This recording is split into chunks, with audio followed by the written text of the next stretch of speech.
d'accord mais Moustapha ma préciser rek. sànq bi may wax Khalifa Sall.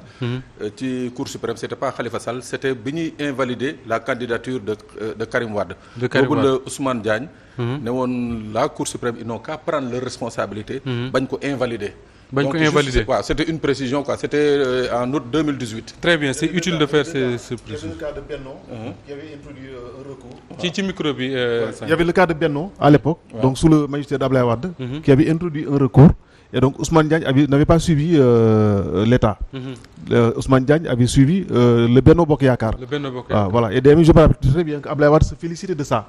Que des magistrats puissent avoir autant de liberté, n'est-ce pas pour voilà. Ok, d'accord. C'était ce cas-là, je pense, dont tu parlais. Effectivement, voilà. Donc, Moussa, pour revenir à ta question, moi, en fait... Quoi, à l'époque, c'était Benno Siggil Sénégal. Benno Siggil Sénégal, Benno Siggil Sénégal, voilà. Pour revenir sur cette question, c'est un dossier béton. Oui, on peut déjà... Dinañ ko détailler, mais on peut déjà ce sentiment d'une manière générale. Voilà, on peut déjà apprécier sa sortie.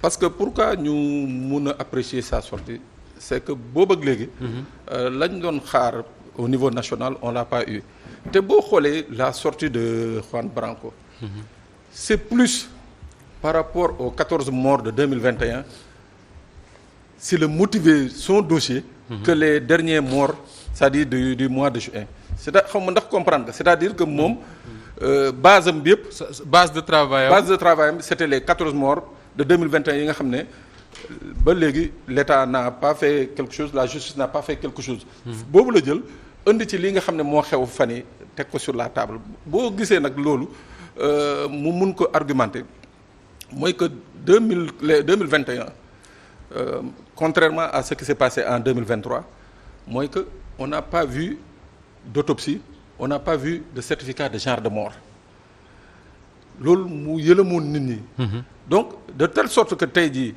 moom il avait une base assez solide bi nga xam ne bu ko tegee ci table bi ak ce qui s'est passé donc dafay mën a prouver lu bëri tey il a un dossier bi nga xam ne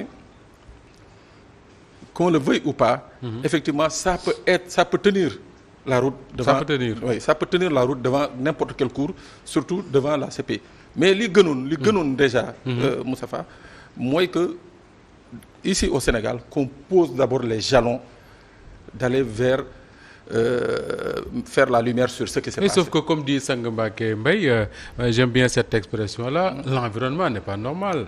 Voilà. Mais s'il était normal, xam nga da ngay wax Fatou Bensouda. Oui. Demoon na Guinée Conakry. Mais Fatou Bensouda après les émeutes de 2021 ñëw na fi. Karim Khan, l'actuel procureur. ñëw na fi. te ñu ngi toppante ñoom ñaar je crois ci 2 mois 3 mois nañu toppante Fatou Bensouda à 15 jours de la fin de son mandat la ñëw fii.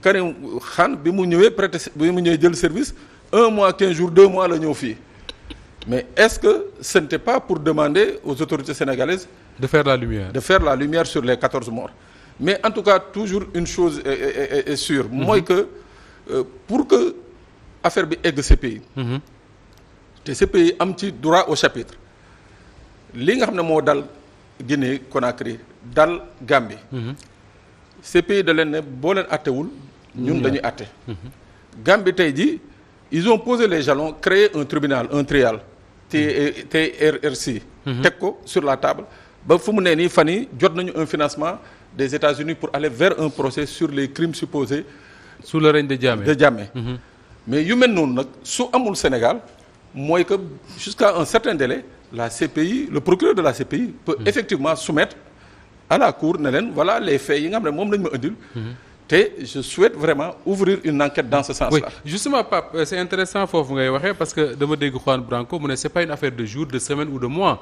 c'est une affaire de plusieurs années ce qui veut dire tey que ni ces gens-là ñu tudd dans ce dossier ak les affaires yi ñu évoquées mën na dem ba ñun ñu bañ a nekk ci kaw suuf mais les dossiers vont se poursuivre. En fait c'est un peu. sànq Mame Birame mu ngi lire le statut de Rome effectivement il a raison c'est-à-dire que. amul prescription. non ñoom amuñu prescription. d'accord te amul benn personne. quel que soit son rang bi nga xam ne CPI jàpp nañ ni que war nañ la mun a tuer au-dessus de la loi c'est-à-dire ñoom le statut de Rome dafa jàpp ni kenn amul immunité ci ñoom. kenn amul immunité dafa jàpp ni que les 5-6 milliards d'habitants qu'il y a sur la planète. ñoom ñëpp. sauf les Américains. sauf les Américains nga xam ne signé wuñu ko ils sont passibles. même Américains yi am na ci ay cas yi nga xam ne. bu CPI ubbiwul day demander le conseil de sécurité nañu ut une juridiction aux États-Unis buy topp Américains yi waaw. c'est-à-dire sur certains aspects de crimes de guerre. ñoom où ils sont incompétents dañuy demander le conseil de sécurité mu demander. justement aux États-Unis de poursuivre. Issa. Oui. Alors bala may ñëw ci les détails du dossier bi Pape di wax ne mën na tenir quand même dama bëggoon ñu taxaw ci lenn Moussa Sarr mooy les réponses du gouvernement parce que amul benn réponse Sidiki Kaba wax na ci bi mu ci waxee c'est de la li mu wax mooy pour moom c'est de la fanfaronnade c'est le mot qu'il a utilisé démb dégg nañ Aïssata Tall Sall sur France 24 la chef de la diplomatie sénégalaise mu ne li muy dégg nii c'est de l'enfantillage est-ce que réponse boobu lañ doon